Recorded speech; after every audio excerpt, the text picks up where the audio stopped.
الحمد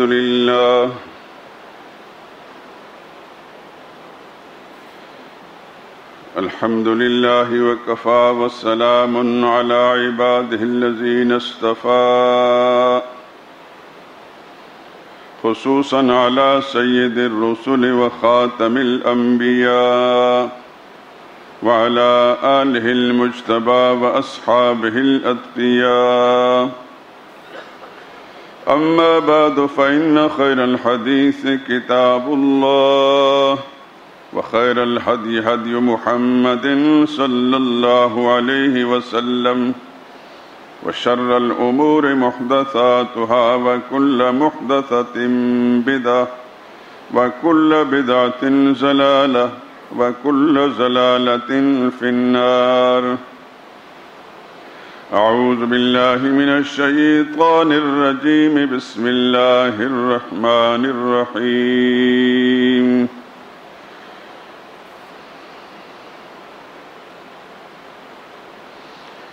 يا أيها الذين آمنوا استعينوا بالصبر والصلاة إن الله مع الصابرين. ولا تقولوا لمن يقتل في سبيل الله أموات بل أحياء ولكن لا تشعرون.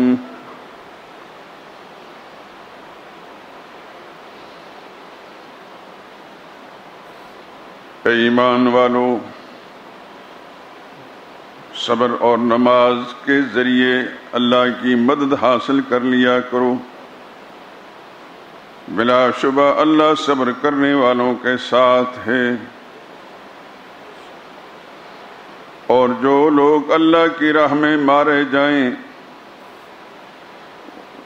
ان کے بارے میں یہ نہ کہنا کہ وہ مرے ہوئے ہیں،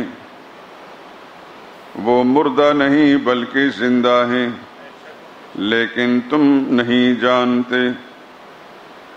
سبحان ربک رب العزت عما یصفون وسلام علی المرسلین والحمد للہ رب العالمین.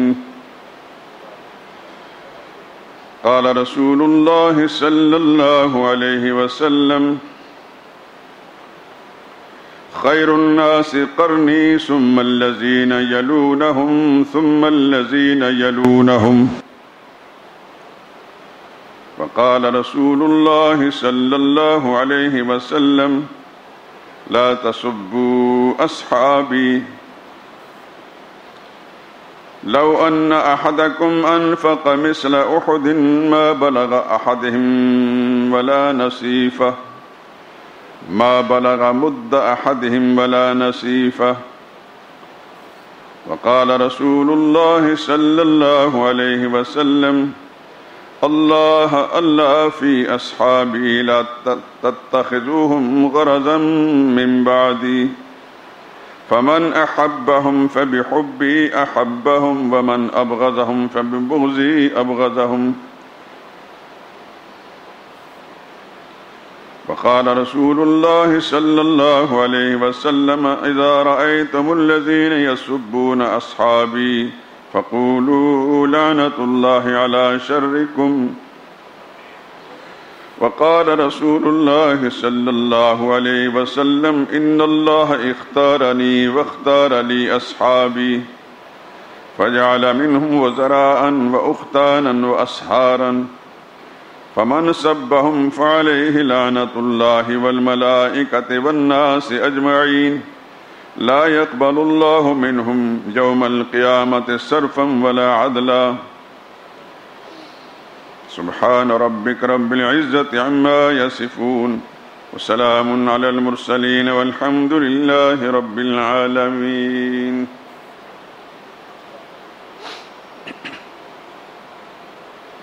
بزرگان محترم، برادران عزیز،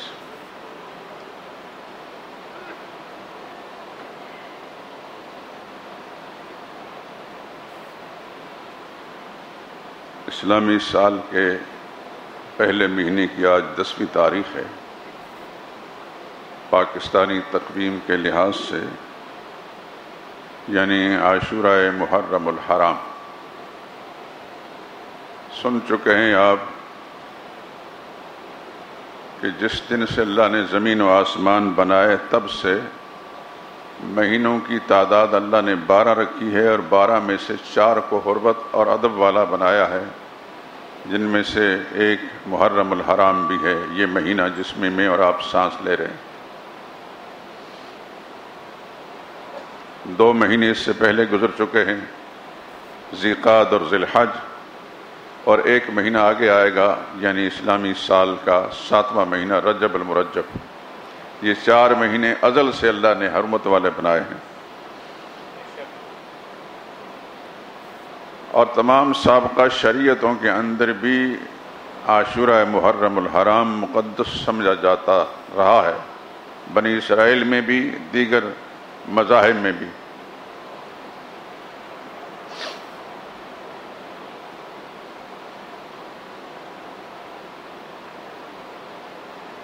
احادیث میں آتا ہے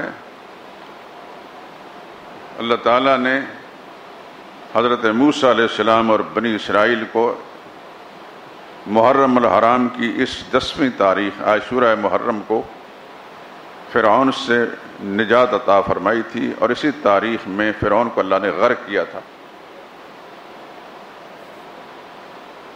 مدینہ پہنچ کر سرور کائنات صلی اللہ علیہ وسلم کو جب یہ معلوم ہوا کہ یہودی اس دن کو بطور تقریب کے مناتے ہیں،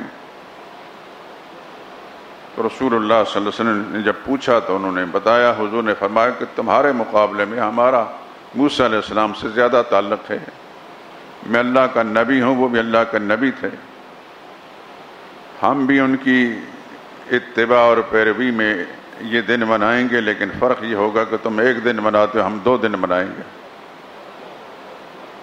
وہ روزہ رکھتے تھے، حضور نے فرمایا اپنی امت کو تم بھی روزے رکھو، لیکن یہودیوں کی مشابہت اختیار نہ کریں، 9 اور 10 یا 10 اور 11 2 دن روزہ رکھو۔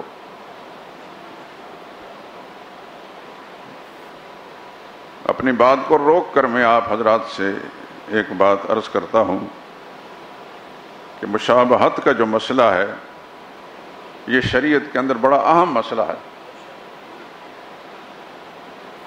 قرآن کریم کے ذریعے سے بھی اور احادیث مبارکہ کے ذریعے سے بھی کسی بھی شکل میں ہماری شریعت میں مسلمان کو دوسری کسی قوم کے ساتھ مشابہت اختیار کرنے کی اجازت نہیں دی گئی، حتیٰ کہ مسلمانوں کے بعض طبقات کو دیگر مسلمانوں کے طبقات کے ساتھ بھی مشابہت کی اجازت نہیں دی گئی۔ مثلاً ایک مسلمان مرد اگر مسلمان عورت کی وضع قطع اختیار کرتا ہے یا عورت مرد کی وضع قطع اختیار کرتی ہے تو اللہ کے نبی نے ایسوں پر لعنت فرمائی ہے۔ جب ایک مسلمان دوسرے مسلمان جو صرف صنف بدلنے کی وجہ سے مشابہت کی اس کو اجازت نہیں ہے، تو جہاں مذہب اور عقیدہ ہی الگ ہو تو وہاں مشابہت کی کیسے اجازت ہوگی؟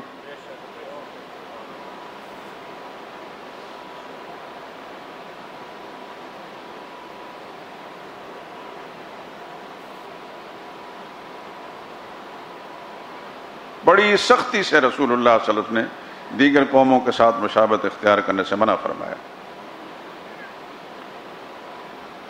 ہم مسلمان ہندوستان سے الگ ہو کر ہندوؤں کو چھوڑ کر پاکستان آئے، لیکن ہندوؤں کی ساری رسمیں خوشی کی ہوں یا غمی کی، وہ سب کی سب بتمام و کمال ہم نے اپنا لی ہیں، اور ذرا بھی ہمیں نہ ندامت ہوتی ہے، نہ پشیمانی ہوتی ہے، نہ کڑن ہوتی ہے کہ ہم یہ کیا کر رہے ہیں۔ اگر یہی کچھ کرنا تھا تو وہاں رہنے میں کیا حرج تھی؟ کون سا 2 قومی نظریہ ہے یہ؟ تو 2 قومی نظریے کے مٹی پلید کر کے رکھ دی ہمارے حکمرانوں نے بھی اور عوام الناس نے بھی۔ اتنی بڑی قربانیاں مسلمانوں سے لی تھیں، اربوں کی جائیدادیں چھوڑ کر آئے، لٹے پٹے آئے، وہاں جو رئیس تھے یہاں آ کر مفلس و نادار بن گئے، صرف کلمے کی بنیاد پر آئے تھے کہ ہم علیحدہ مملکت حاصل کر کے اپنے خالص دین کے مطابق زندگی گزاریں گے اور زندگی کے سارے آداب بجا لائیں گے۔ یہاں آ کر خوشی کے معاملات بھی ہندوؤں والے ہیں اور غمی کے معاملات بھی ہندوؤں والے ہیں۔ یہ تیجا کیا ہے؟ ہمارے اسلام میں کسی کوئی حقیقت نہیں. یہ 7واں کیا ہے اور 10واں اور 40واں کیا ہے؟ آپ پڑھ لیں سارا قرآن کریم، تمام احادیث مبارکہ کو کھنگال لیں، فقہ اسلامی کتابیں دیکھ لیں. خود اگر سمجھ نہیں تو کسی صاحب علم سے پوچھیں، مگر وہ جس کو کتاب کا پتہ ہو. ضروری نہیں ہے کہ ہر آدمی مسجد میں جو رہتا ہے امام کے حیثیت سے یا مؤذن کے حیثیت سے وہ عالم بھی ہو. نہ داڑھی بڑھانے سے عالم بن جاتا ہے. اس کے لیے بہت خون جلانا پڑتا ہے، برسوں مدارس کے اندر علم حاصل کرنا پڑتا ہے، اور پھر ساری زندگی کتابوں کے ساتھ وابستگی اختیار کرنی پڑتی. میرے دوستو،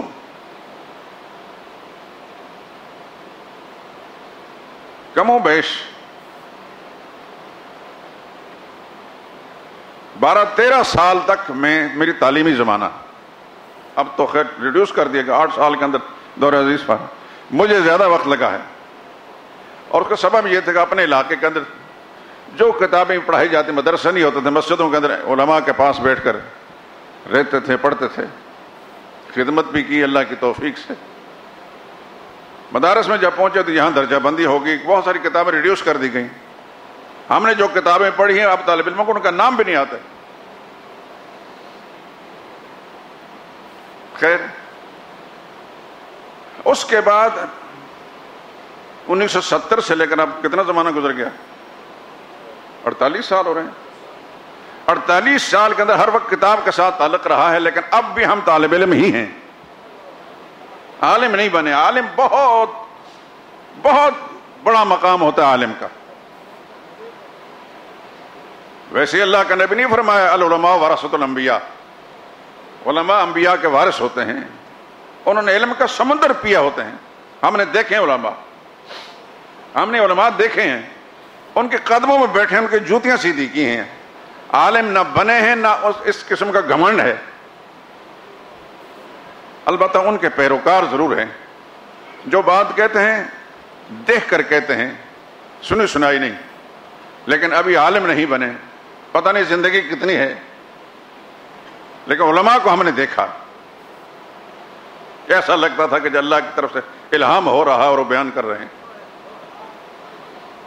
ہمارے استاد شیخ الحدیث مولانا محمد ادریس کاندھلی نور اللہ مرقدہ، جامعہ اشرفیہ کے شیخ الحدیث، اس زمانے میں ان کا دورہ حدیث بخاری شریف کا سبق پورے پاکستان میں بہت معروف ہوتا تھا.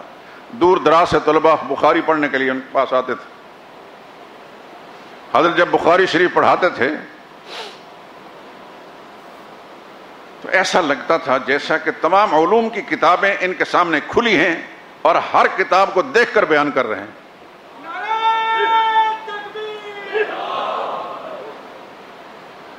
میں نے بخاری شریف کا پہلا یعنی سماعی امتحان کا پرچہ لکھ کر ضمن کی بات آگئی عرض کر رہا ہوں، سیدھا درسگاہ سے نکل کر حضرت جس کمرے میں آرام فرماتے یا بیٹھ کر لکھتے تھے وہاں پہنچا، اس خیال سے کہ چند منٹ ان کے پاؤں دبا لوں. دروازہ کھلا تھا، میں نے دروازے کو آگے کر کے تھوڑا سا کھنکارنے کی کوشش کی تو حضرت نے آنکھ لیٹے ہوئے تھے، آنکھ کھول کر دیکھا. میں نے پوچھا حضرت اجازت ہے؟ فرمایا آ جائیں. یاد رکھیے یہ آداب ہوتے ہیں کسی بھی جگہ جانے کے لیے، وہاں آداب یہ ہیں کہ وہاں اجازت لے کر.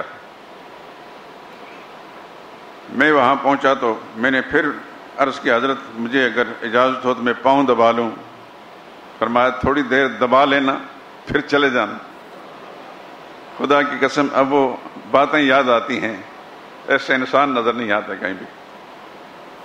پیکر اخلاص تھے. اس موقع سے فائدہ اٹھاتے ہوئے میں نے ایک بات پوچھ لی.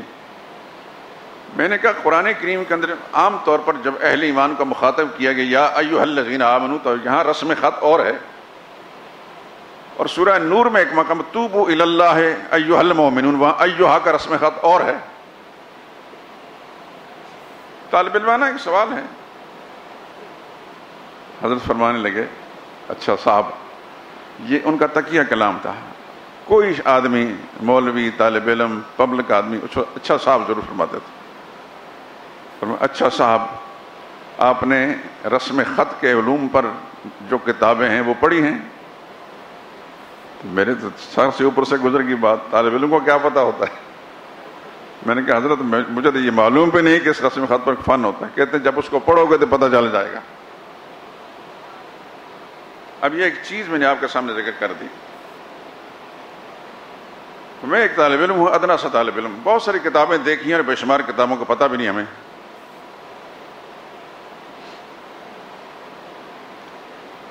لیکن یہ جو بات میں نے کی ہے، آپ پوچھئے ذرا بڑے بڑے جبہ و دستار والوں سے،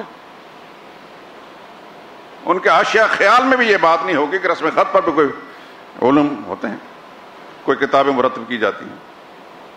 آپ کے پاس جو قرآن کریم ہے، اس کا رسم خط ایک جیسا نہیں ہے، اس کا رسم خط توقیفی ہے، یعنی شروع سے نبی کریم صلی اللہ علیہ وسلم کے زمانے سے جس انداز سے چلا آ رہا ہے اسی طرح، اس میں رد و بدل کوئی شخص نہیں کر سکتا۔ کئی مقامات میں الف موجود ہے، پڑھا نہیں جاتا، کسی مقام میں وہ الف موجود نہیں۔ میں اور آپ یا دوسرا کوئی انسان کو کاتب کو مولوی کو پیر اس میں الف کا اضافہ نہیں کر سکتے۔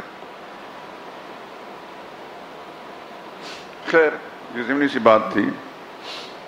عرض کر رہا کہ یہ ماہ مبارک ازل سے مقدس ہے، آج نہیں، اور نہ ہی سیدنا حسین رضی اللہ تعالیٰ عنہ کی شہادت کے واقعے کے بعد اس میں تقدس پیدا ہوا۔ پہلے بھی بڑی بڑی مقدس شخصیتیں اس میں شہید بھی ہوتے رہیں، اللہ تعالیٰ کے انعامات ان کو ملتے رہے، جیسے میں نے ابھی ذکر کیا۔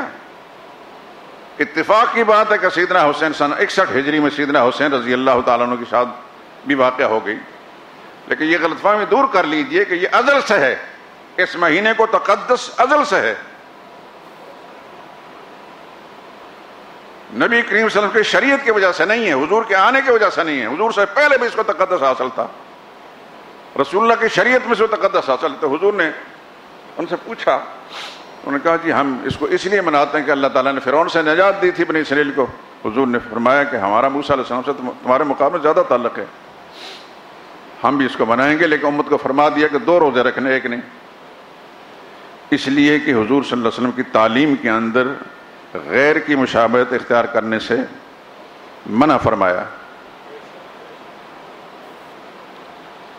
بڑی سختی سے منع فرمایا، بلکہ قرآن کریم کے اندر فرمایا انکم اذا مثلہم، اگر تم ان کی مشابہت ہے تم بھی انہی جیسے ہو جاؤ گے۔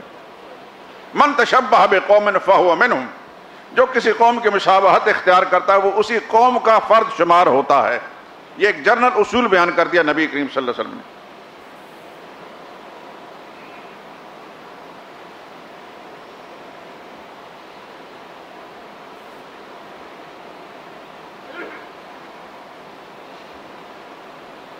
سیدنا فاروق اعظم رضی اللہ تعالیٰ عنہ کے سامنے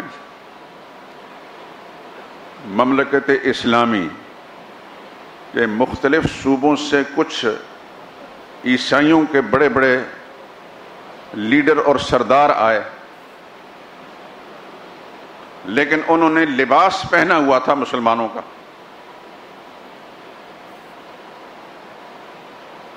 مسلمانوں کے لباس کا امتیاز ہمیشہ پگڑی رہی، یاد رکھنا۔ فرنگی کے تسلط اور اس کے اثرات کی وجہ سے ہم نبی کریم صلی اللہ علیہ وسلم نے تمام انبیاء کی اس مشترکہ سنت سے محروم ہو گئے۔ انہوں نے پگڑیاں باندھی ہوئی تھی، تو حضرت فاروق اعظم رضی اللہ تعالیٰ نے ان کا اکرام کیا کہ یہ مختلف علاقوں کے معززین آئے ہیں، انہوں نے فرمایا کہ تشریف رکھیے، وہ نہ بیٹھے، انہیں پتہ تھا کہ ہم کون ہیں۔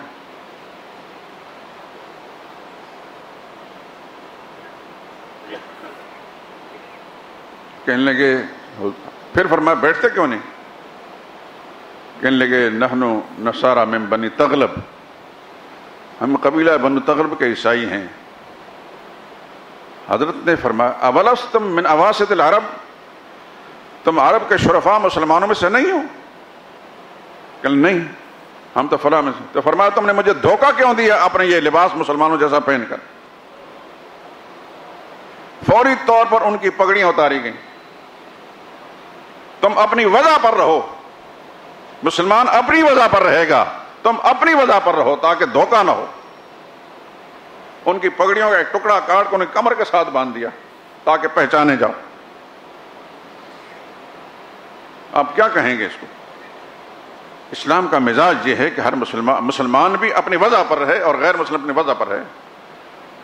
آج بازاروں کے اندر ہندو چل رہا ہو، مسلمان بھی چل رہا ہو، عیسائی بھی چل رہا ہو، پتہ چلتا کہ مسلمان ہے اور یہ ہندو ہے، یہ عیسائی ہے. تینوں نے پینٹیں پہنی ہو، مسلمان کی داڑھی بھی صاف ہے، عیسائی کی داڑھی بھی صاف ہے، ہندو کا تو مذہب میں داڑھی رکھنا ہے ہی نہیں، تو کیا فرق کریں گے ہم؟ محمد رسول اللہ کا غلام تو ہزاروں لاکھوں انسان میں ممتاز نظر آیا کرتا تھا. اللہ کے لیے میں آپ حضرات سے یہ میرا موضوع نہیں ہے اس وقت، یہ ضمناً ایک بات آ گئی. میں آپ سے درخواست کرتا ہوں، موت میرے لیے بھی ہے اور کسی کے لیے چارہ نہیں کہ اس سے بچ جائے. اگر موت سے بچنے کی کوئی شکل ہوتی تو آج میں اور آپ بھی محمد مصطفیٰ صلی اللہ علیہ وسلم کی زیارت کرتے.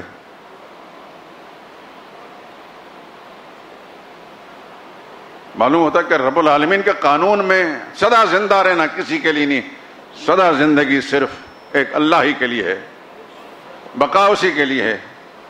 جو آیا دنیا میں وہ جانے کے لیے آیا ہے. کل تک ہمارے بڑے موجود تھے، آج نہیں ہیں، اور کچھ دنوں کے بعد ہم نہیں ہوں گے.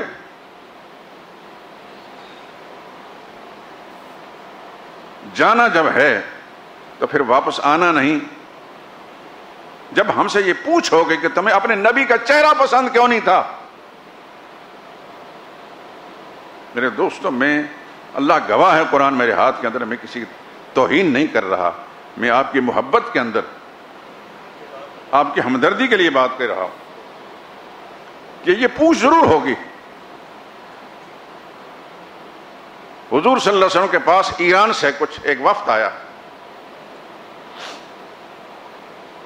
اور آپ جانتے ہیں کہ یہ جو مجوسی ہوتے ہیں، آتش پرست، ان کے مذہب کے اندر داڑھی نہیں ہے. جیسے ہندو مذہب میں داڑھی نہیں، یہودیوں اور عیسائیوں کے ہاں داڑھی ہے. اس زمانے میں فرنگی کے اختلاط کی وجہ سے عیسائیوں نے وہ داڑیاں چھوڑ دی، ورنہ عیسائی مذہب میں داڑھی ہے. جس طرح سکھوں کے ہاں داڑھی ہے، مسلمانوں کے ہاں داڑھی ہے، یہودیوں کے ہاں داڑھی ہے. یہودی مذہب پر جو لوگ کاربند ہیں وہ باقاعدہ داڑھی رکھتے ہیں. عیسائی مذہب پر جو لوگ کاربند ہیں وہ باقاعدہ داڑھی رکھتے ہیں. سوائے ہندو کے اور مجوسی جو پارسی، یہ دونوں مشرک قومیں ہیں، ان کی داڑیاں نہیں ہوتی. ایک وفد آیا رسول اللہ صلی اللہ علیہ وسلم کے پاس مدینہ منورہ میں، اور داڑیاں مونڈی ہوئی تھیں. علامہ ابن کثیر نے البدایہ والنہایہ میں یہ واقعہ لکھا ہے. تو جو ہی رسول اللہ صلی اللہ علیہ وسلم کے سامنے پہنچے تو ایک دم حضور نے رخ پھیر لیا، فوراً رخ پھیر لیا. آپ جانتے ہیں کہ سفارتی آداب کا تقاضا یہ ہے کہ سفیر اگر غلطی بھی کرے تو اس کی غلطی کو نظر انداز کر دیا جاتا، لیکن نبی کریم صلی اللہ علیہ وسلم نے اس معاملے میں ذرا بھی لحاظ نہیں کیا کہ یہ سفیر ہیں. فوراً حضور نے رخ پھیر لیا، اور رخ پھیرتے ہوئے حضور نے فرمایا، ویحکم، تمہارا کھانا خراب ہو، تمہیں یہ شکل جو تمہاری میں دیکھ رہا ہوں یہ کس نے کہا ایسی شکل بنانے؟ انہوں نے کہا، امرنا ربنا. وہ کسرا جو ایران کا بادشاہ تھا اس کو رب کہتے تھے. رب کا معنی ہمارا آقا، ہمارے آقا کا یہ حکم ہے کہ ہم ایسی شکل بنائیں. رسول اللہ نے فرمایا، میرے اللہ نے مجھے حکم دیا ہے کہ میں داڑھی بڑھاؤں. اور رسول اللہ صلی اللہ علیہ وسلم نے اسے نفرت اظہار کرتے واپس بھیج دے، جاؤ، تمہارے ساتھ بات بھی نہیں کرتا. یہ میں نے قصہ کس لیے سنایا؟ اس دنیا کی زندگی میں نبی نے رخ پھیر لیا جبکہ وہ مسلمان بھی نہیں تھے. کل محشر کے میدان میں نے اور آپ نے حضور صلی اللہ علیہ وسلم سے امیدوار رہنا ہے کہ حضور ہماری سفارش فرمائیں گے. اگر وہاں حضور نے رخ پھیر لیا، ایک بات میں کہہ کر، جو انسان جس حالت میں مرے گا نا اسی حالت میں اٹھایا جائے گا. اگر یہاں داڑھی نہیں ہے اس نے مر گیا، یہ نہیں کہ وہاں داڑھی بڑھا دی جائے گی، نہ، اسی حالت میں اٹھایا جائے گا. داڑھی کے ساتھ موت آئی ہے تو داڑھی کے ساتھ اٹھایا جائے گا، بغیر داڑھی کے موت آئی تو بغیر داڑھی کو اٹھایا جائے گا. اور وہاں حضور صلی اللہ علیہ وسلم نے اگر ہماری شکلیں دیکھ کر رخ پھیر لیا تو پھر بتائیے کہاں جائیں گے؟ خدا کے لیے، اللہ کے لیے اپنے حال پر رحم کیجئے، اپنی نسلوں پر رحم کیجئے۔ لا الہ الا اللہ محمد رسول اللہ کا تقاضا یہ ہے کہ اس کے ساتھ وفا کی جائے۔ وفا یہ ہے کہ اللہ کو واحد لا شریک مانا جائے، اس کے توحید میں کسی کو شریک نہ کیا جائے، اور محمد رسول اللہ کے ساتھ وفا یہ ہے کہ زندگی ہر طریقہ محمد مصطفیٰ صلی اللہ علیہ وسلم کا اپنایا جائے۔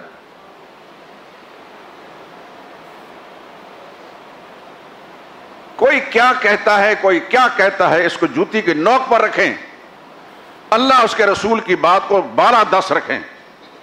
دنیا کے کسی انسان کی بات اس کی کوئی حیثیت نہیں خدا اس کے رسول کے مقابلے میں۔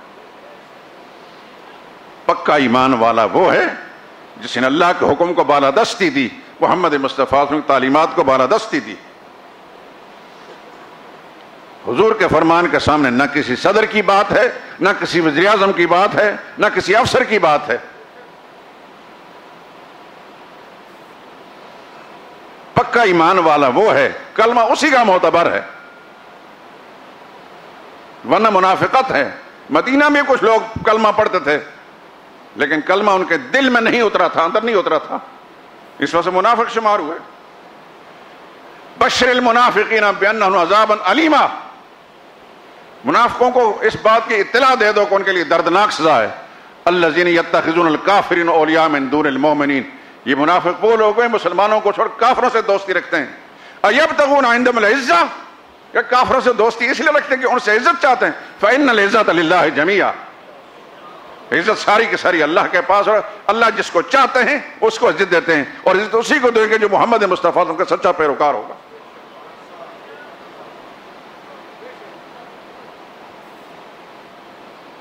پہلی بات یہ ہے کہ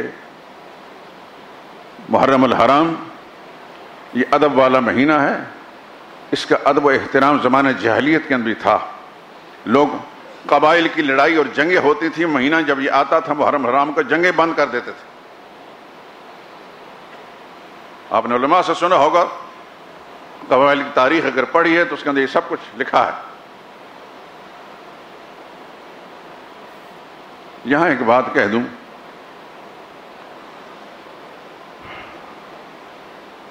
یہ عاشورہ محرم ہمارے اس بر صغیر میں کچھ طبقات سیدنا حسین رضی اللہ تعالی عنہ ان کے ساتھ ہمدردی جتاتے ہوئے جلوس نکالتے ہیں وغیرہ ذالک، آپ کے علم میں ہے۔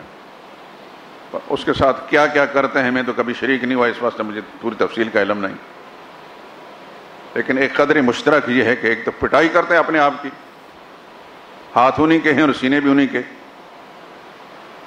کچھ آگ پر چلتے ہیں، پیر بھی انہی کے اور آگ بھی انہی کی جلائی ہوتی ہے۔ لیکن ایک تکلیف دہ بات یہ ہے کہ وہ نبی کریم صلی اللہ علیہ وسلم کی مقدس جماعت اس کے بارے میں بہت نازیبہ الفاظ بولتے ہیں۔ ایک طرف سیدنا حسین رضی اللہ تعالیٰ عنہ کی محبت کا اظہار، اور سیدنا حسین کے نانا کی تیار کردہ مقدس جماعت جو اس سے نفرت کا اظہار، یہ ایک دوغلا پالیسی ہے۔ مسلمان وہ ہے، سچا پیروکار رسول اللہ صلی اللہ علیہ وسلم کا وہ ہے جو حضور کی ساری جماعت، رسول اللہ کی ذات، حضور صلی اللہ علیہ وسلم کے ازواج مطہرات، رسول اللہ کی اولاد، حضور کے نواسے سیدنا حسن، سیدنا حسین، سیدنا علی، سیدنا عثمان، ان کی اولاد، ان کی اہلیہ، سیدنا ابو العاص بن ربیع، ان کی بیوی، ان کے بچے، اور رسول اللہ صلی اللہ علیہ وسلم کا سارا خاندان، رسول اللہ صلی اللہ علیہ وسلم کی ساری جماعت کا ساتھ محبت رکھنا، یہ پکے ایمان کی نشانی ہے۔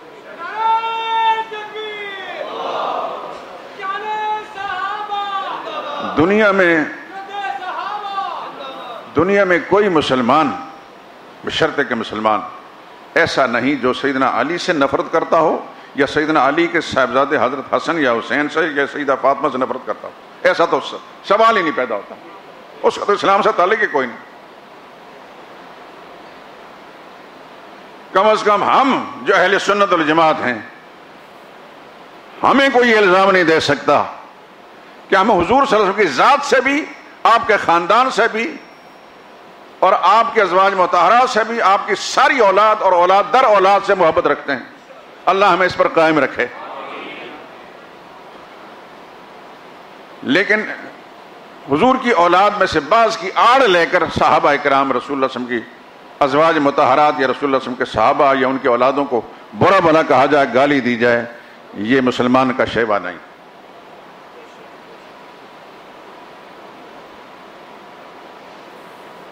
جس کو حضور سے محبت ہوگی رسول اللہ کی ہر نسبت پیاری ہوگی. سیدھی سی بات ہے میرے دوستو، ہمیں نبی کریم صلی اللہ علیہ وسلم سے پیار ہے. اللہ ہمیں اس پر قائم رکھے موت کی آخری گھڑی تک. اور حضور کی ہر نسبت سے ہمیں پیار ہے، حضور کی ہر نسبت سے پیار ہے. ہر چیز جو رسول اللہ کی طرف منسوب ہے ہمیں اچھی لگتی ہے.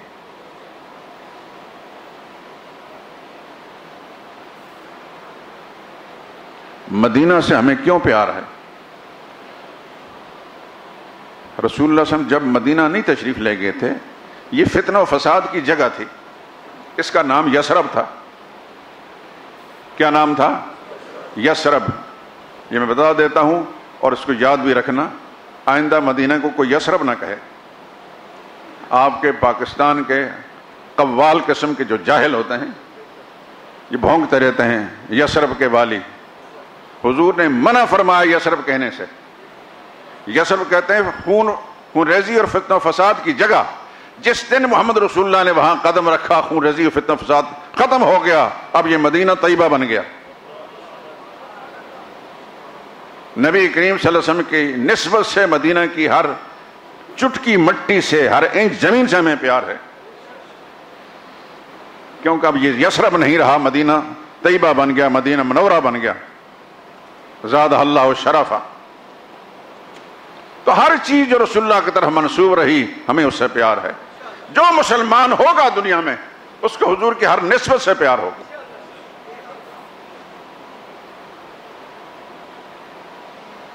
ایک بات کہتا ہوں، آپ سے پوچھتا ہوں، شرح صدر کے ساتھ جواب دیں.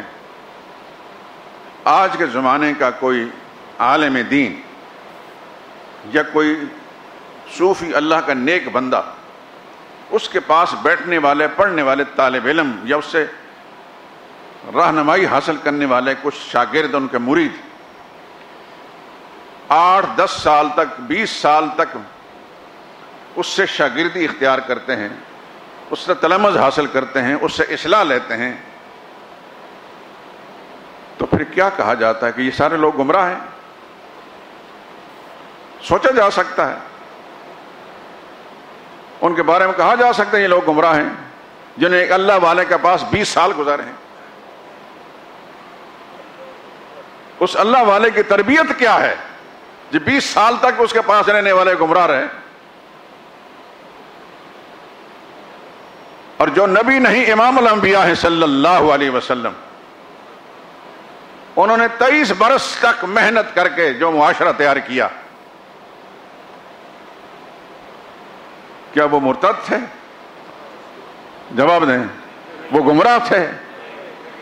ان سے بڑھ کر خدا کی زمین پر اس کے بعد یا اس سے پہلے بھی کوئی مقدس انسان تیار ہوئے؟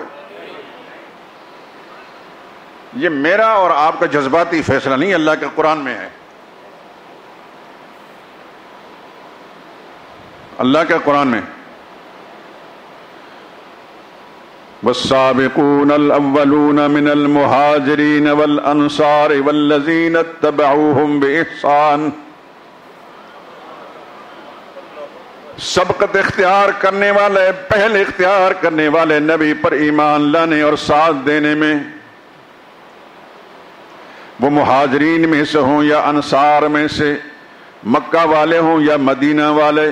والذین اتبعوہم بإحسان، انہوں نے شروع میں ایمان لانے میں پہل نہیں کی لیکن بعد میں انہی صحابہ کا ساتھ دیا نیکی کے ساتھ، اسی نقش قدم پر چلے جس میں مہاجرین انصار چلے تھے. اللہ نے سب کو اکٹھا کر کے فرمایا رضی اللہ عنہم، اللہ ان سب سے راضی ہو گیا، ورضوا عنہ، یہ اللہ سے راضی ہو گئے.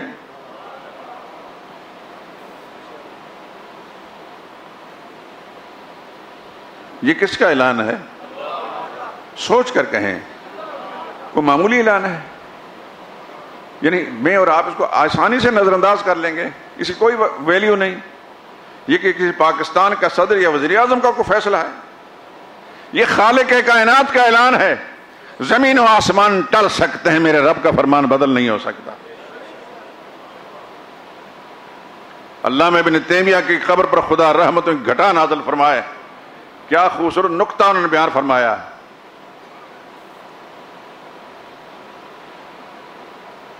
والرضا من اللہ صفت قدیمۃ، اللہ نے جن سے راضی ہونے کا اعلان کیا، یہ اللہ کی پرانی صفت ہے. پرانی سے مراد جب سے اللہ ہیں تب سے اللہ کی ہر صفت ہے. جب سے اللہ کی ہر صفت اللہ کی ذات کے ساتھ ہے.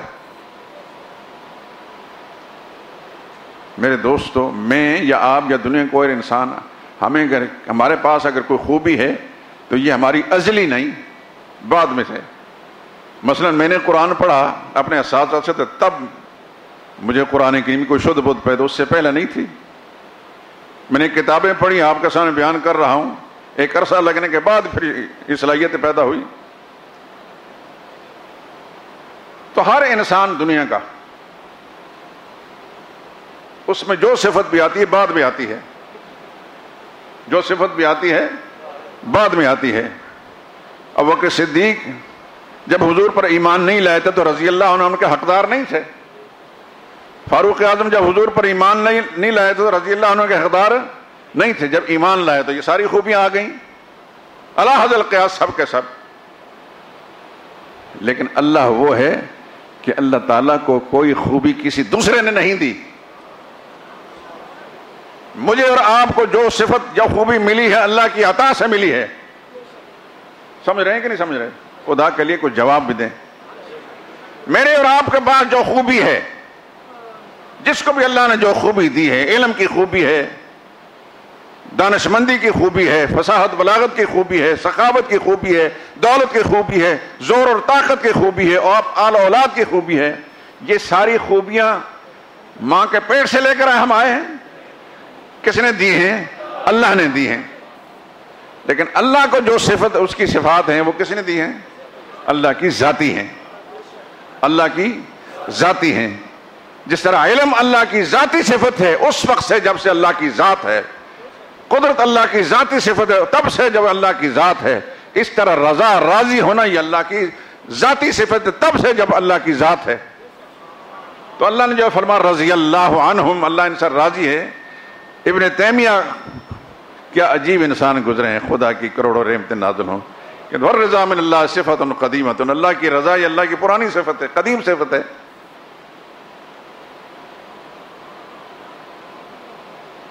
اور اللہ کسی سے راضی نہیں ہوتے الا یعلم انہ یوفی علی موجبات الرضا، جب اللہ اپنے علم ازلی سے یہ نہ جانتے ہوں کہ یہ آدمی جس کو میں رضا کا پروانہ دے رہا ہوں آئندہ چل کر بھی اس پر قائم رہے گا کہ نہیں.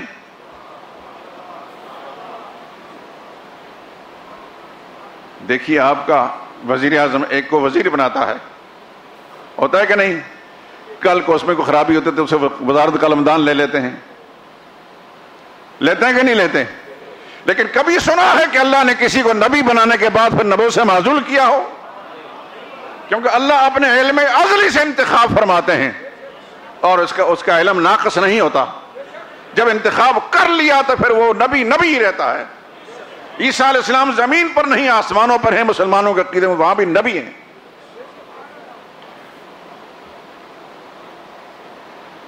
اور اللہ نے جس کے لیے رضا کا اعلان کر دیا، اللہ نے اپنے علم ازلی سے اس کے رضا کا اعلان کر دیا. صحابہ کب پیدا ہوئے؟ 1400 سال پہلے. اللہ کب سے ہیں؟ کوئی اندازہ نہیں. ان سے پیدا بعد میں ہوئے، اللہ اس وقت سے راضی ہے.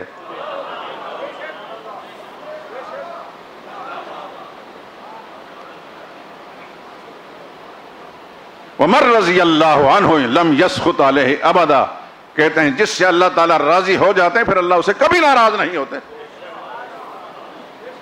یہ رضا کے اعلان تو اللہ نے اپنی کتاب میں کیے ہیں. کوئی ماں کا لال ہے قرآن کے لکھے کو مٹا سکتا ہے؟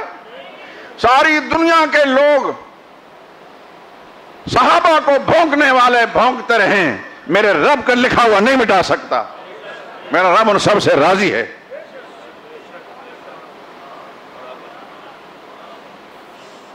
ہالینڈ والے نبی کریم صلی اللہ علیہ وسلم کے کارٹون بنائیں، آپ کی توہین کریں، گستاخی کریں، اس سے رسول اللہ کی شان میں فرق پڑ جائے گا.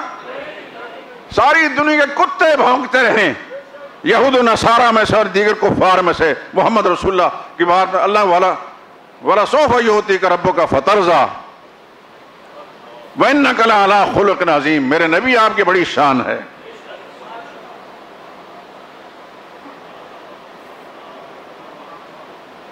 وَلَلْآخِرَةُ خَيْرٌ لَكَ مِنَ الْأُولَىٰ.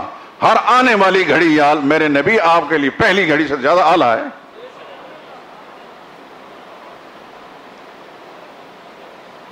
کائنات کا ذرہ ذرہ محمد رسول اللہ کی صداقت اور آپ کی نبوت اور رسالت کی شہادت دیتا ہے.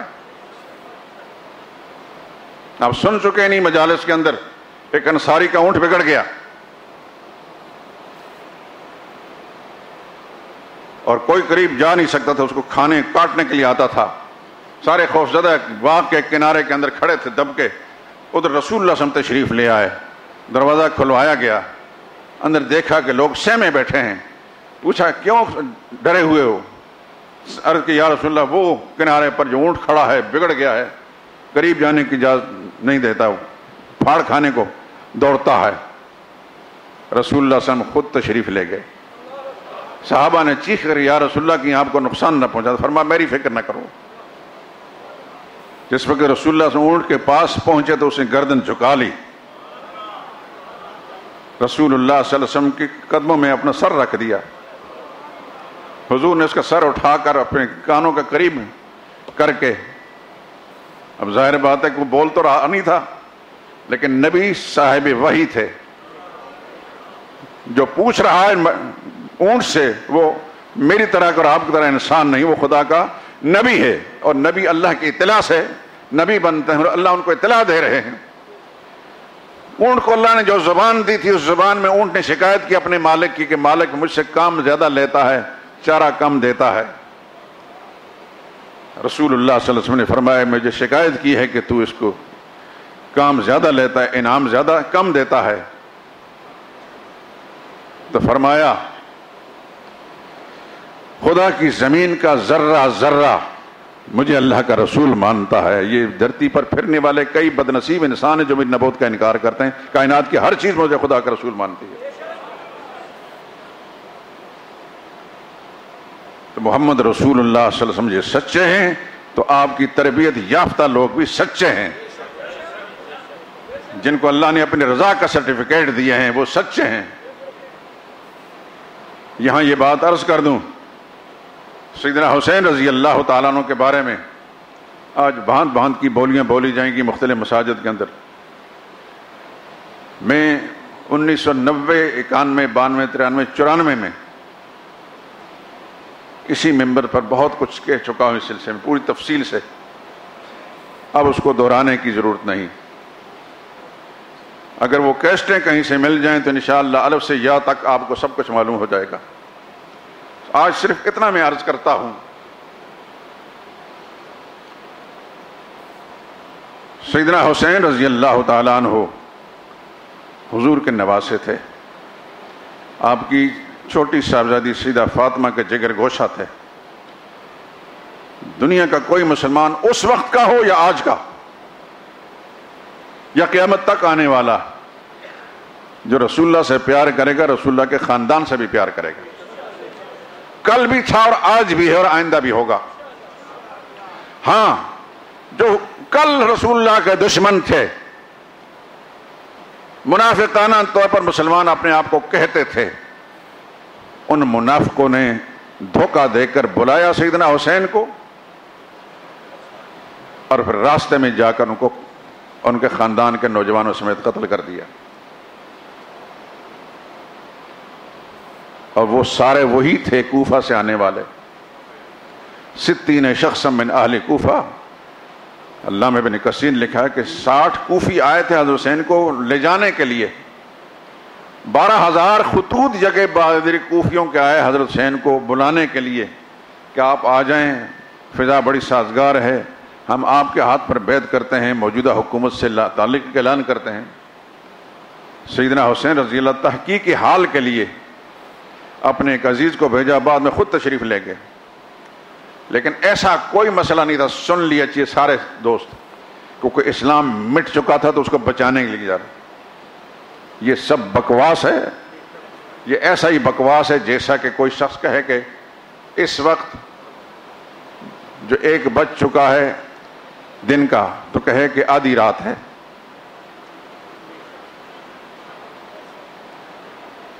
نہ اسلام مٹا تھا، نہ کوئی ماں کا لال مٹا سکتا ہے۔ قیامت تک کے لیے دنیا کفر نے، یہود و نصارہ نے کتنی کوششیں کی ہیں اسلام کو مٹانے کے لیے۔ اسلام کی فطرت میں قدرت نے یہ لچک دی ہے، اتنا ہی یہ ابھرے گا جتنا کہ دبا دیں گے۔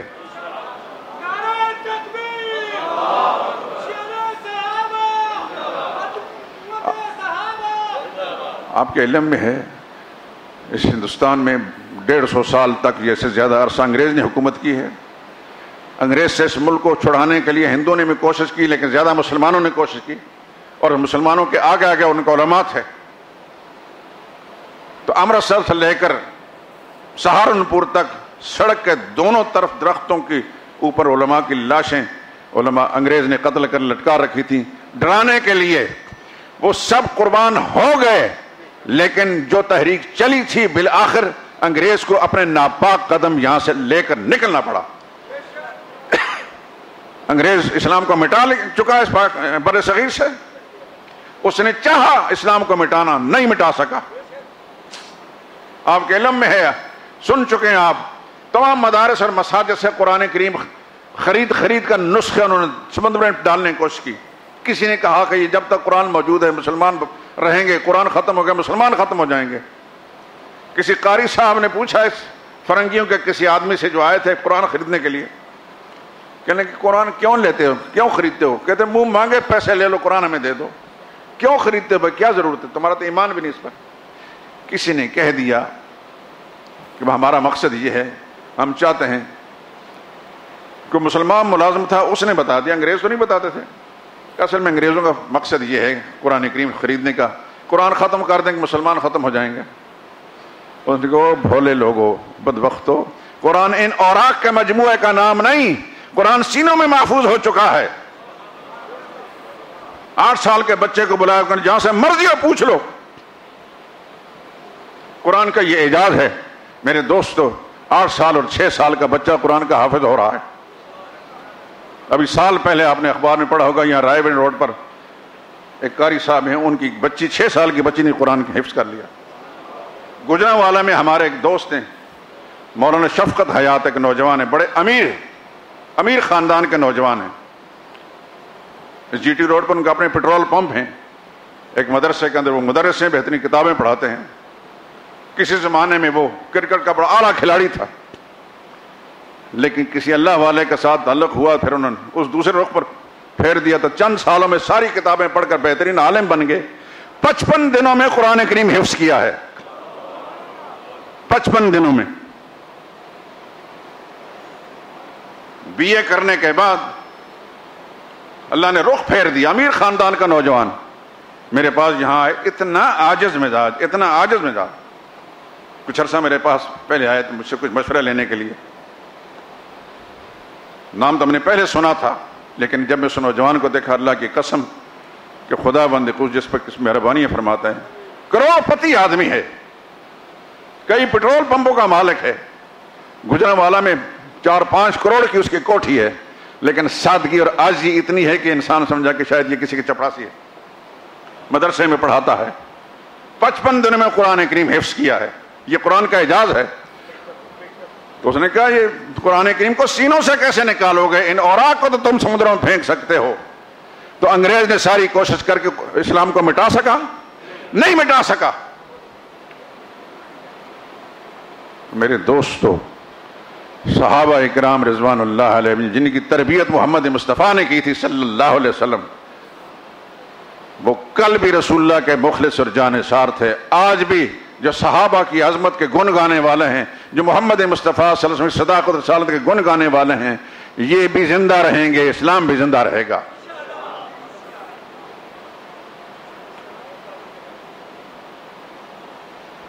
اتنی بات ذہن میں رکھیں۔ یہ جو کہا جا رہا ہے کہ اسلام کو بچانے کے لیے گئے تھے، یہ اتنا بڑا جھوٹ ہے جیسا کہ کہا جائے کہ اس وقت آدھی رات ہے۔ اسلام اس وقت بھی زندہ تھا، آج بھی زندہ ہے۔ سیدنا حسین رضی اللہ تعالیٰ کے ذہن میں ایسا کوئی تصور نہیں تھا، اگر ایسا ہوتا تو اپنی عورتوں اور بچوں کو ساتھ لے کر نہ جاتے، کوئی بڑا لشکر تیار کر کے جاتے۔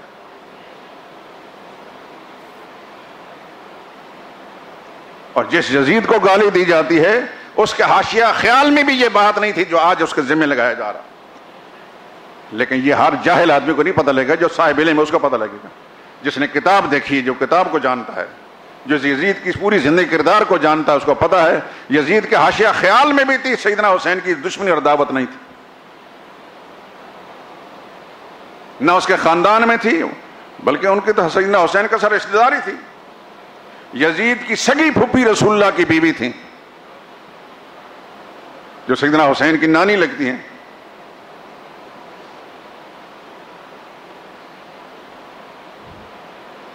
اور سیدنا حسین رضی اللہ تعالیٰ عنہ کے بھائی محمد بن حنفیہ، تاریخ کی سب کتابوں کے اندر لکھا ہے کہ مدینہ طیبہ کا کچھ شرارتی لوگوں نے اس زمانے میں، کچھ شرارتی ہر زمانے میں ہوتے ہیں، کچھ گڑبڑ کرنے کی کوشش کی، ان کو کہا آپ ہمارے ساتھ مل جائیں۔ انہوں نے کہا کیوں؟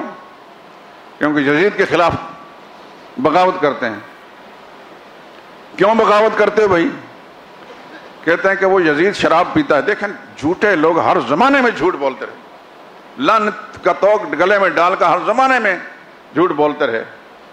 وہ شراب پیتا ہے، وہ نماز نہیں پڑھتا ہوئے گا۔ تو محمد بن حنفیہ ان کا جواب سنیے، سن لیں، لکھ لیں اپنے دل کی تختی پر۔ وہ کہتا ہے تم جھوٹ بولتے ہو، غلط کہتے ہو۔ قد حضرتہ، میں تو اس کے پاس گیا ہوں، وَأَقَمْتُ عِنْدَهُ، اور میں اس کے پاس کچھ ٹھہرا رہا ہوں۔ وَوَجَدْتُهُ مُوَاظِبًا عَلَى الصَّلَاةِ، میں نے تو اس کو نماز کا پابند پایا ہے۔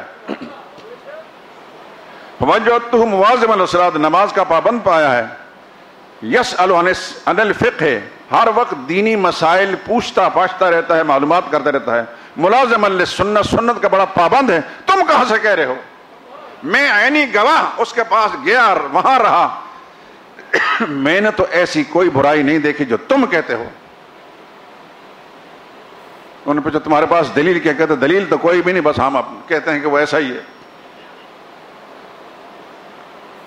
یہ ایسے بکواسات کرنے والے ہر زمانے میں رہے میرے دوستوں۔ آپ حضرات نے بے شمار باتیں سنی ہوں گی، یہ مجلسوں سے بھی سنی ہوں گی، دیگر آپ کے مسجد کا ملا اتنا جاہل ہے، اس کو پتہ ہی نہیں کسی بات کا،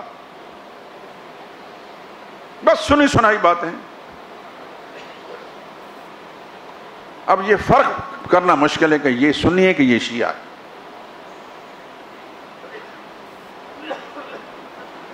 عوام الناس کے ذہنوں کے اندر وہی کچھ ہے جو انہوں نے سن کر عقیدہ بنایا۔ آج کی 10ویں تاریخ ہے، 10ویں تاریخ ہے۔ آج آپ حضرات کچھ دیگیں پکا کر تقسیم کریں گے، ہے کہ نہیں ہمارے معاشرے کے اندر؟ کیوں؟ یہ انہی لوگوں کی مشابہت ہے جو صحابہ کو گالیاں دیتے ہیں۔ وہ سیدنا حسین کے نام کے نیاز دیتے ہیں، مسلمان اللہ کے نام کی نیاز دیتا ہے۔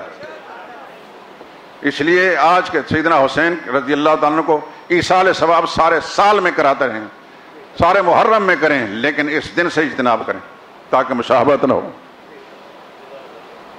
9 تاریخ کریں، 7 کو کریں، 8 کو کریں، 11 کو کریں، 12 کو کریں، پورا مہینہ ان کو ایصال ثواب کرتے رہیں، لیکن ان کی مشابہت نہ اختیار کریں۔ مشابہت کا مسئلہ آپ سن چکے ہیں۔ نظر و نیاز یہ اللہ کا حق ہے، یہ عبادت ہے اور اللہ کا حق ہے، اللہ کو دو، ثواب جس کو چاہو پہنچاؤ۔ اور اپنے ذہنوں کو صاف کیجئے اس زمانے کے مسلمانوں کے بارے میں جو قدورتیں ڈال دی گئی ہیں۔ نہ کوئی اسلام مٹا رہا تھا، نہ مٹا تھا، نہ کوئی بچا رہا تھا۔ اسلام اس وقت بچا ہوا تھا اور آج ہی بچا ہوا ہے۔ سیدنا حسین رضی اللہ تعالیٰ اپنے گھر سے اس ارادے سے نہیں نکلے تھے، ان کے ذمہ جو باتیں لگائی گئی ہیں. ان کے والد گرامی سیدنا علی رضی اللہ تعالیٰ کوفہ میں ان کا دارالخلافہ رہا، عقیدت مند لوگ وہاں تھے، انہوں نے بلائے چلے گئے، لیکن وہ عقیدت کی آڑ کے اندر کچھ اور کھیل کھیلنا چاہتے تھے، جنہوں نے اس سے پہلے سیدنا فاروق اعظم کی زندگی کا چراغ گل کیا. اس سے پہلے اس کے بعد سیدنا عثمان رضی اللہ تعالیٰ عنہ کے ساتھ یہ سلوک کیا، اس کے بعد سیدنا علی رضی اللہ تعالیٰ عنہ کے ساتھ یہ سلوک کیا. وہ اس امت کے اندر امن و امان اور سکون نہیں رہنا دینا چاہتے تھے. وہ سب کے سب عبداللہ بن سبا یہودی کی فکر کے لوگ تھے. یاد رکھیے کہ دنیا میں یہودی سب سے بڑا فتنہ ہے، کل بھی تھا اور آج بھی ہے. اور یہودیت روپ بدل کر کوئی کس رنگ سے کوئی کس رنگ سے کام کرتی رہی ہے اور امت مسلمہ میں فساد کا بیج بوتی رہی ہے. مولانا ابوالکلام آزاد نے ایک بڑی عجیب بات کہی تھی. بڑے لوگوں کی باتیں بڑی ہوتی ہیں. وہ کہتے ہیں کہ سمندر کے اندر دو مچھلیاں لڑ رہی ہوں، میں سمجھوں گا کہ یہودی سازش وہاں بھی کام کر رہی ہے. اب بھی جہاں جہاں مسلمانوں میں آپس میں فتنہ ہے، فساد ہے، لڑائی ہے، جھگڑے، حالانکہ مسلمان کا آپس میں کیا جھگڑا ہو سکتا ہے؟ مسلمان تو نظریہ بھی اس کا ایک ہے، اللہ کو مانتا ہے، اللہ کے رسول کو مانتا ہے، اسی قرآن کو مانتا ہے، تو پھر لڑائی کس بات کی؟ یہ فتنہ و فساد کی آگ بھڑکانے والا ہمیشہ یہودی رہا. آج بھی. اور میرے دوستو، اللہ تعالیٰ آپ کو لمبی زندگی دے، آئندہ بھی آپ سوچتے رہیں گے جہاں بھی آپ مسلمانوں میں کوئی لڑائی دیکھیں گے وہاں یہودی سازش کام کر رہی ہو.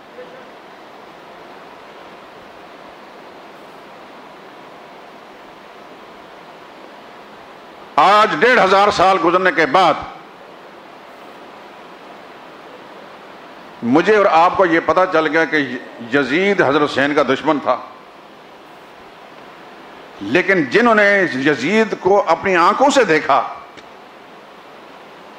جن کے سامنے وہ جوان ہوا، پلا بڑھا، ان کو تو یزید کے اندر حضرت حسین کی دشمنی نظر نہ آئی. ہمارے پاس کیا ذریعہ ہے معلومات کا؟ ایک بات کہہ کے ختم کہتا ہوں. واقعہ کربلا کا عینی شاہد یا حضرت حسین کے خاندان کا کوئی آدمی ہو سکتا ہے، یا آپ پر ظلم کرنے والے لوگ ہو سکتے ہیں. خاندان کے کسی ایک انسان نے یزید کو ذمہ دار نہیں ٹھہرایا. وہ سب کے سب کوفیوں کو ذمہ دار ٹھہراتے تھے. سیدنا حسین رضی اللہ عنہ کوفیوں کو ذمہ دار ٹھہراتے ہیں. تم ہی نہیں ہمیں بلایا اور تم ہمارے ساتھ یہ ناروا سلوک کر رہے ہو.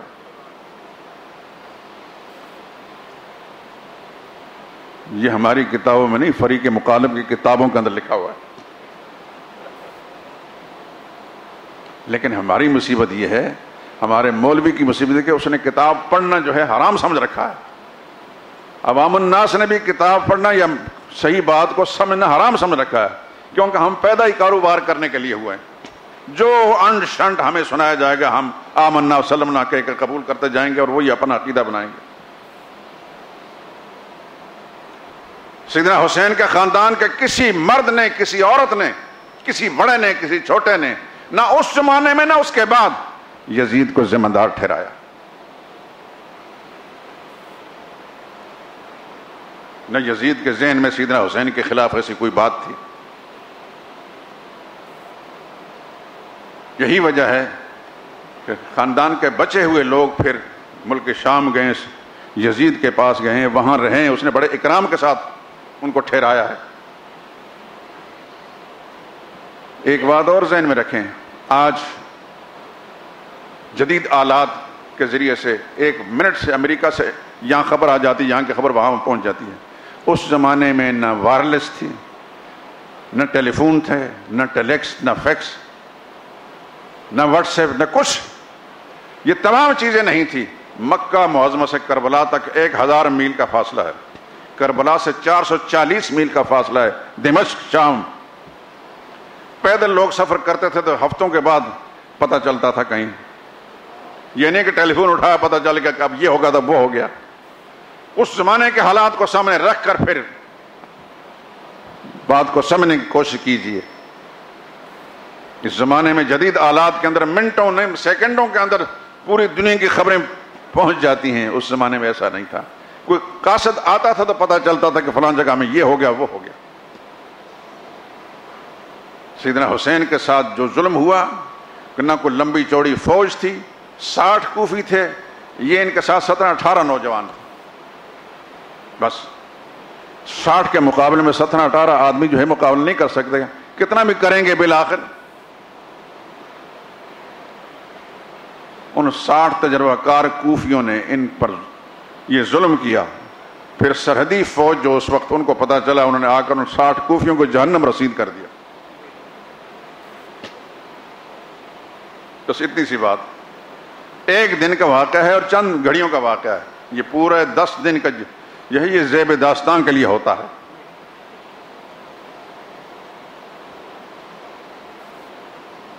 بہرحال ہمارا مقصد کہ فتنہ فساد بھڑکانا نہیں, مسلمانوں کے ذہنوں کو صاف کرنا ہے. اللہ تعالی ہم سب کے ذہنوں کو صاف رکھے. اللہ تعالی محمد مصطفیٰ صلی اللہ علیہ وسلم اور آپ کے سارے خاندان سیدنا حسین سمیت سب چھوٹے بڑے مرد و زن کی محبت اور عقیدت ہماری نسلوں کے اندر بھی قائم دائم رکھے. ہم سمجھتے ہیں کہ حضور صلی اللہ علیہ وسلم کے خاندان سے محبت یہی ایمان کی علامت ہے. جس کے دل میں رسول اللہ کی محبت نہیں, رسول اللہ کے خاندان کی محبت نہیں, مسلمان نہیں ہے. جو رسول اللہ کا دشمن ہے, نبی کے خاندان کے کسی فرد کا دشمن ہے, وہ مسلمان نہیں. لیکن ہم یہ بھی کہتے ہیں کہ سچ سچ ہے اور جھوٹ جھوٹ ہے. اللہ سے دعا کریں کہ رب العالمین ہمیں سچ کا ساتھ دینے کی, سچ کا دامن تھامنے کی توفیق نصیب فرمائے, اور ہر جھوٹ اور ہر فریب فراڈ جہاں بھی ہو اس کو پوری طرح بھانپنے اور سمجھنے اور اس سے بچنے کی توفیق نصیب فرمائے. وآخر دعوانا الحمدللہ رب العالمین. حضرت عمر فاروق رضی اللہ عنہ کے حیرت انگیز واقعات, کسی عالم نے یہ کتاب ترتیب دی ہے, بہترین کتاب ہے, یہ آپ کو باہر سے مل جائے گی.